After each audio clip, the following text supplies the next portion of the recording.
Tuesday Night Baseball is on the air from Kauffman Stadium in Kansas City, The Missouri. Royals look to Tonight get a we begin a new 10-game homestand winning with the streak first going, of but to three do that, between they the have to St. win Louis the first Cardinals game here and of the Kansas Battle City of Royals. Missouri. The Alongside Dan Kansas Plesac City and Mark Royals will DeRosa play and host Danny to is the pitching St. matchups. Louis Cardinals here Adrian at Moreno home in is ready Kauffman to go as Stadium. he'll They be send on the mound Adrian for Kansas City. Morjan to Dan, the any mound thoughts? here Hey, Matt, we're getting in a chance to hopes look at a of guy winning who's been 10 pretty straight good his games, last three starts. but that is not the best start if you want to be winning games. That ball taken down the line, great piece of hitting there, and that is going to be a lead-off single for St. Louis.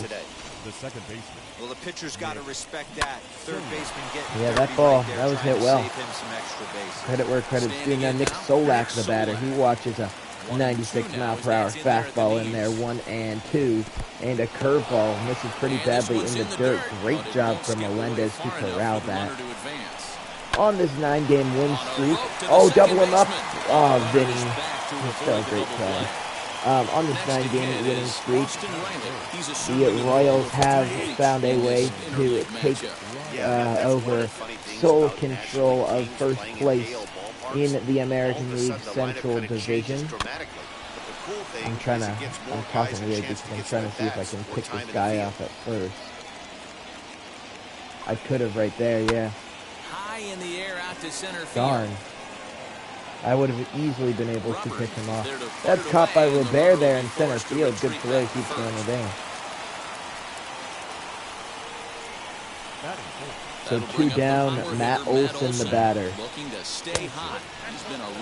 Okay, they're going to call that a ball. Tough call there for Morjan and the Royals as they sit 1 out away from getting out the inning. They're sending the run home.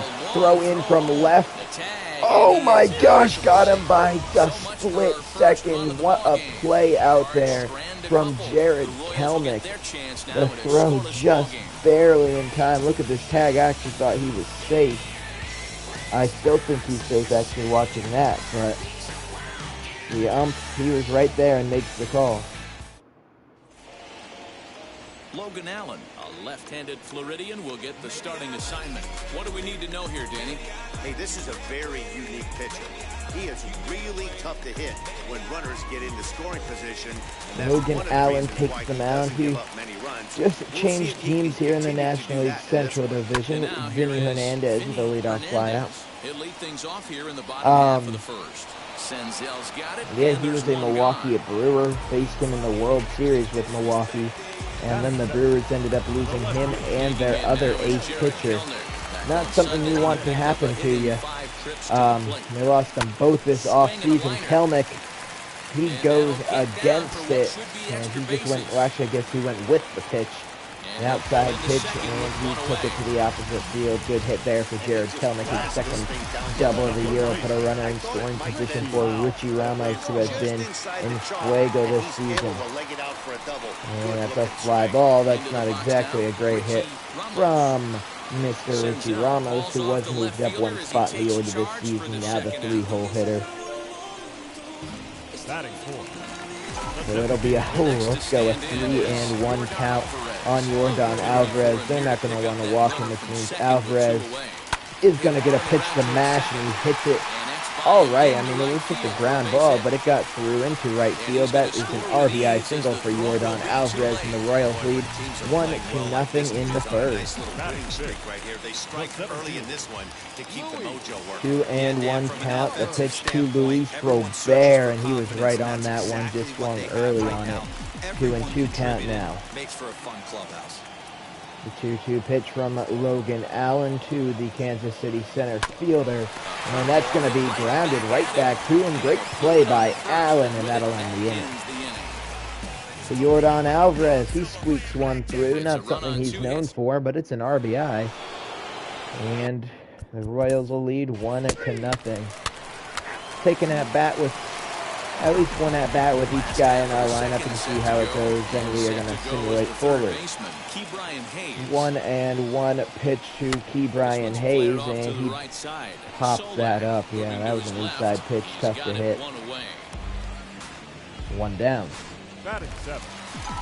Now MJ Melendez up. He is hitting just above the Mendoza line on the year.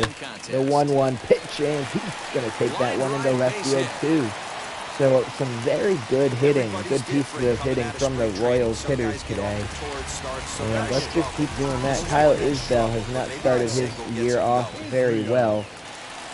Just a 191 average. That is a blooper that is going to fall in. So that one I wouldn't say is a good piece of hitting, but they all count the same, so a hit is a hit. Bobby Witt Jr., 2 home runs. We saw both of them last episode, I believe. Only a 157 average, a swing and a miss on that changeup. The Cardinals are 10-6 and currently in the lead in the National League Central Division. So we might be helping out Milwaukee or any of the other teams. That ball was thrown away, an opportunity for an out, and the Cardinals just gave away a 3-run. Complete goof up there in the field by the second baseman. Could have even been a double play. Take another look at this. That ball, okay, no, never mind. I forgot he had to dive. Wouldn't have been a double play, and he was throwing it from his backside, but nobody told Melendez he had to go. I don't know what the third base coach is doing. Don't know what I'm paying him for. He's going to not say what to do. But Melendez realized he'd be able to score and went and did it. And that ball is actually hit pretty far by Vinny Hernandez. It'll be caught just in front of the warning track for out number 2. So 2 down, runners on the corners for Jared Kelnick, 1 for 1 with a double in this game, and he has an RBI opportunity here, and he does exactly what he did last time, takes it into left field. For a guy who, I mean, he's not necessarily a push or a pull hitter, but I don't know, I feel like he's like a dead center field guy, kind of. Kelnick, he has 2 hits to the left side today. Now Richie Ramos steps up. It's a 3-0 game, and Ramos has a chance to bust it wide open. 2-1 count. Allen delivers to Ramos, and just foul. That was almost a nice 2 RBI double for Richie Ramos. Count is now even on him at 2-2. This 2 pitch is grounded to third. He will not step on the bag, and he throws it off the bag. Are you kidding me? Another error. He could have just stepped on first base. Another goof up in the field. Patrick Wisdom could have stepped on first base, or third base. Instead, tried throwing it across the diamond and airmailed his throw. Bases loaded now for Alvarez. 2-1 pitch to him. And he will fly out.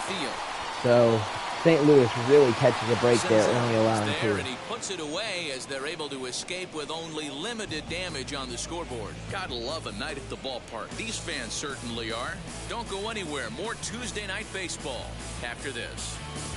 All right, so we head to, well, actually, we've taken our at-bats with everybody. So let's sim forward a little bit in this one, jump in if we need to. Hayes will walk. He's caught trying to steal second to end the inning. Single for Bobby Witt Jr. Jared Kelnick can't pick up a third hit of the game right there. A 2-run shot for St. Louis does make it a 1-run game. Well, so far it actually has been a pretty solid game all around from Adrian Morejon. We head into the top of the 8th inning. We'll bring in Emmanuel Clase. I kind of want to pitch with him. I haven't pitched with him in a few. I like pitching with Clase. Yet to allow a run so far this season. He has been lights out, super reliable on the mound, and nobody can hit off him. Emmanuel Clase, let's look at his numbers really quick. A 0 ERA. He has 3 wins on the year, 9 strikeouts, and that is in 9 innings pitched. And Matt Olson up the 1-1 pitch to him. A cutter at 100 miles per hour. Good luck hitting that, Matt. That cutter did kind of carry over the middle of the plate. but there wasn't much Olsen could do with it. 1-2, a 98-mile-per-hour fastball taken. 2-2, right there. I would not be shocked 2-2 if he tries to get fastball this guy to go upstairs, fishing right here. fouled Drops off. a little off-speed pitching. Count stays the same. Inside slider, changed it up on him. Olsen mad. Clase strikes out another. Now Nick Sanzella looking to avoid Clase striking out the side. He came into this game and just did his job perfectly. 1 strike away from a 3-strikeout inning. And that was not a good slider. It actually went way away from where he was hoping. But nonetheless, Emmanuel Clase strikes out 2, doesn't allow a run, and a great inning from him. We'll hit with the first 3 batters this inning, and then after that we'll see where we are. Richie Ramos again just misses an extra base hit. He's 0 for 3 on the day, has not had the best game. The 2-2 pitch to Ramos. Inside, and the count is full with Yordan Alvarez on deck. You never want to put a runner on base for Alvarez, even if he is having a somewhat down season. That ball is chopped, but maybe in a good enough place for Ramos to get on. No, he's thrown out by a step. So it'll bring up Yordan Alvarez, 2-1 count on the cleanup hitter here. And he chops that one to first, 2 down. Stay a little taller and keep that upper half a little bit more open. The 2 outs here for Luis Robert. He had a 3-home run game in the finale of last episode. And he's going to ground that one to short. Should be easy. And the play is made. So we head into the 9th inning where we will bring in Felipe Ayala. He doesn't even need to be warm. Ayala, another guy who has not allowed a run so far this season. The 2-1 pitch from Ayala is taken to right field, foul territory. That's a tough play. And Isbell almost slammed into that wall too hard, couldn't stop his momentum. And was able to get his arms up enough to where he didn't smack his skull off the wall and miss significant time. Luckily, a good catch by him for out number 1. Now Ayala gets a ground ball to Vinny Hernandez there at second base. Quick throw over to Richie, and that'll be out number 2. So it's 2 down here in the top of the 9th inning. It'll be a 1-1 count on Nick Plummer. Plummer 1 for 3 on the day, representing the last hope for St. Louis, and it's a fly ball into center field. That is going to be a save for Felipe Ayala, and that is 10 consecutive wins for the Kansas City Royals as they keep rolling. That's 10 wins in a row for them, so they feel like they can beat anybody in the league right now. Game.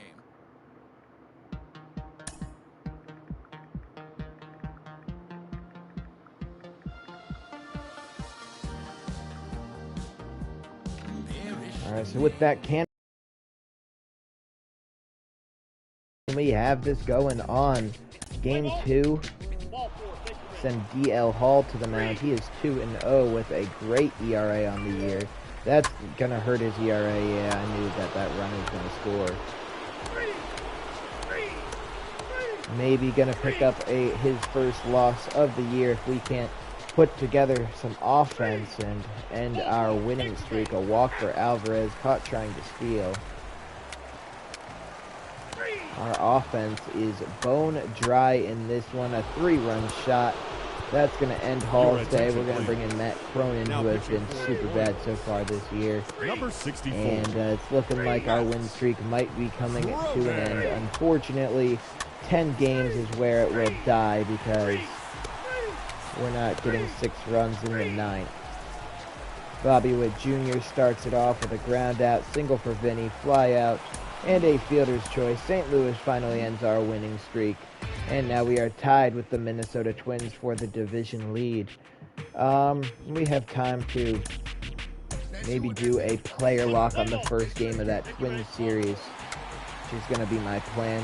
Chet Nesterov takes the mound for us. First, we got to try and win this series against St. Louis. They are giving us a run for our money. They score 2 in the first, hurting Chet's ERA.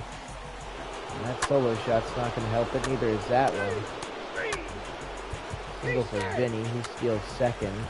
Going to take Chet out. He's just not doing very well in this one. We'll bring in Akimo Kojima, because I don't mind getting Kojima some playing time when we can. We get 2 back in the 4th inning. Kojima can just keep doing what he's doing right now. We have a solid shot at least tying this one. Runners on the corners, and we do tie it. Then Hayes.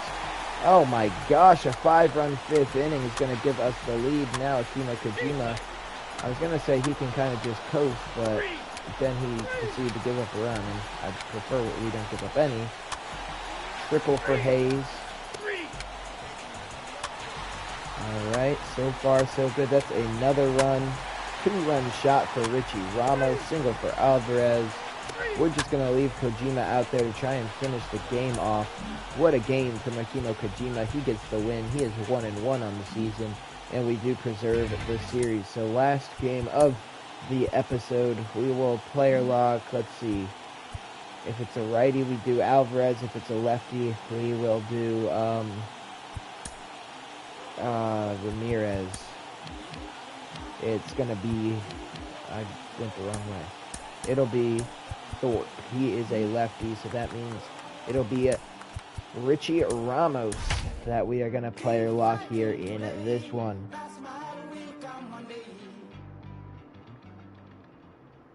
Friday night baseball from the K, Kauffman Stadium in Kansas City. Tonight, the homestand continues with the start of a 4-game series between the Minnesota Twins. This is a crucial series against the Twins.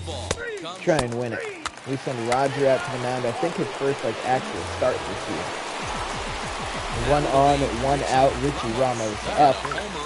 3-1 count. And they're going to walk Ramos. That's a way to start the game, I guess. If we don't end up scoring there, which is really unfortunate. We got 2 runners on and didn't score them. Let's go a 3 RBI double for Jared Clemens. Now it's 4-0, and another hitter's count here on the Ramos. 2-1. The 2-1 from Thorpe is popped up. That was a high inside. Yeah, that's exactly what you're going to get with a pitch position there. And we'll leave it at 4 in that inning. Could have had more, but that's all right. Can we get some more now? That'd be nice. They get a sacrifice fly, so they get 1 run. There will be 2 runners in scoring position and only 1 away in the 4th inning when Ramos comes up for the 3rd time. And he drives that ball pretty well to left field, carrying back to the wall. It'll be caught on the warning track. Ramos just missed a 3-run shot, and that'll be a sacrifice fly. Meaning he is still just 0 for 1 on the day. They hit Alvarez. And we ended up getting a run home that inning. And Roger is really killing it at his job right now. Oh, we have a scenario here as first base. Let's see what's going on. Can Roger hopefully work out a possible jam right now? And that ball popped up right here to Richie. He should be able to make this snag. There you go. Easy enough. Good job, Mr. Ramos. And that's out number 1. And they're actually going to end the day there for... That's interesting that you would let him get an out and then end his day. Bailey Ober is the pitcher for Minnesota now. 1-2 pitch to Richie Ramos, and they get a ground ball perfectly placed, and that'll be a double play. Not the best game for Ramos here, although we are winning by 4. Garcia came in, and he gave him an extra run, which is frustrating, but Kyle Isbell, a 2-run shot, gives us a couple back. They get another back, though, so he will come up 1 more time in the bottom of the 8th. 2-1 count. Can Ramos cash in with 1 base hit? No, he cannot. It'll be an error if he gets on, and he's not even going to get on. So now we just hope our boys can close it out and get the win. And they do. Starting the Flame had to come in and get 1 out. There we go. Good win. That'll wrap up this episode. And, well, the series will be over the next one. But I guess we'll